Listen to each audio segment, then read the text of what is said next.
नमस्कार, सखोल न्यूजमध्ये आपलं स्वागत. पाहूयात आजच्या ठळक घडामोडी. सततच्या पावसामुळे सध्या शेतकऱ्यांचं मोठ्या प्रमाणावर नुकसान होतंय. भाजीपाला फळबागांच्या नुकसानीला शेतकऱ्यांना सध्या सामोरं जावं लागतंय.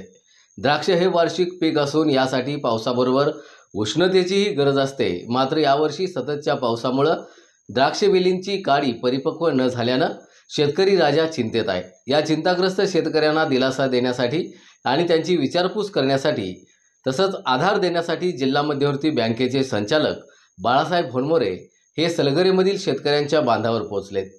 पाहूया.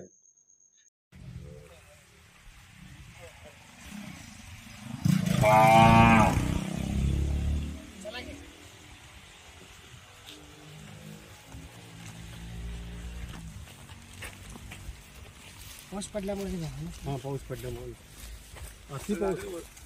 आता हे काड्या तयार झाल्या नाही, त्या काडी म्हणजे पिकली नाही आणि पक्वता त्यात 50% पेक्षाही कमी आहे पक्वता. काडी नाही, आता इथे माल पडतच नाही ना.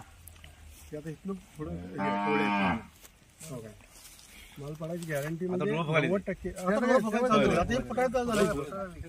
आता हे म्हणजे फळाचंच आहे. हां, ते मेन फळाचं ते त्याला फळच नाही आता.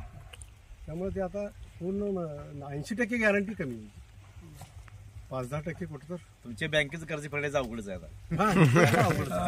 आज माझ्या मिरज विधानसभा मतदारसंघामध्ये मी सलगरे या गावामध्ये शेतकऱ्यांच्या शेतामध्ये जाऊन प्रत्यक्ष शेतीच्या झालेल्या नुकसानीची पाहणी केली.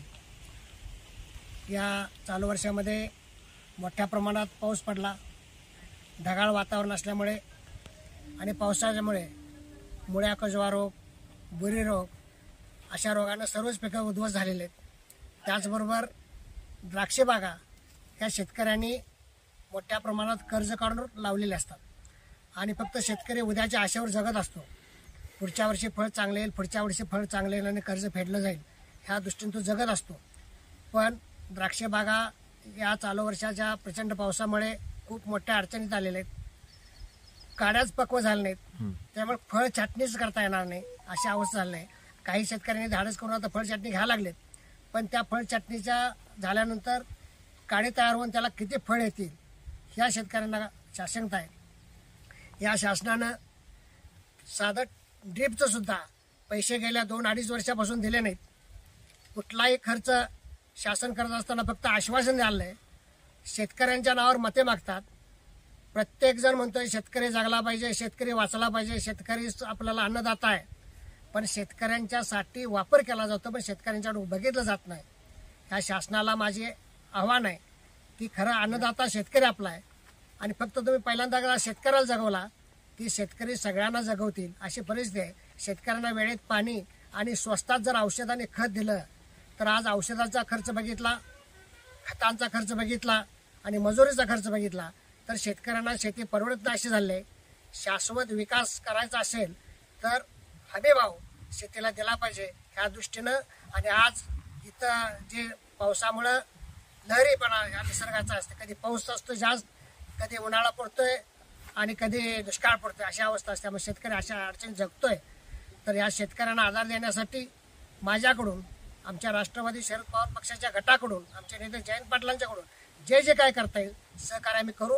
मला जिल्हा बँकेच्या माध्यमातून या शेतकऱ्यांना नेहमीच मी सतत संपर्कात असतो. त्यांच्या येणाऱ्या अडचणीला नेहमी मदतीला धावून जात असतो. शेतकरी नेहमी माझ्या संपर्कात असतात. जिल्हा बँकेच्या माध्यमातून सुद्धा आम्ही एक परवा खूप चांगली योजना शेतकऱ्यांच्या मुलींच्या लग्नासाठी 10,000 रुपये मोफत द्यायचे आम्ही हे केलं आहे. कारण शेतकरी जिल्हा बँकेला, ही जिल्हा बँक शेतकऱ्याची बँक आहे.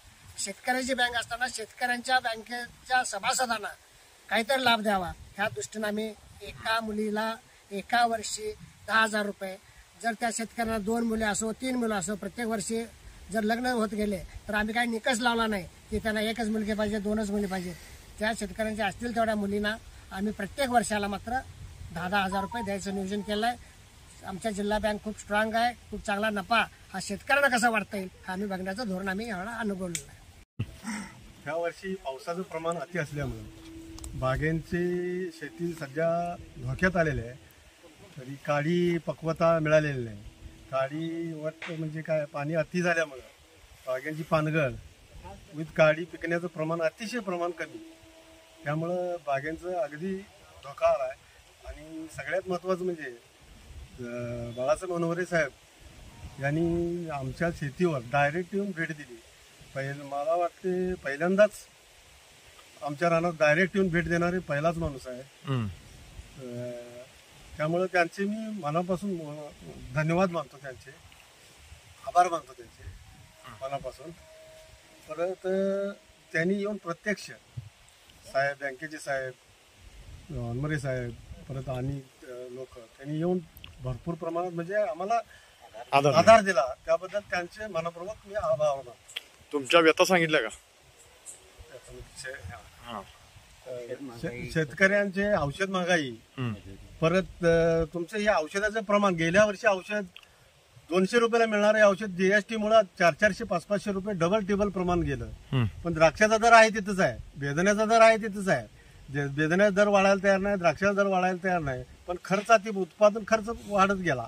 परत निसर्गाचा लहरीपणा याच्यामुळे शेतकऱ्यांचं अतिशय नुकसान होत आहे.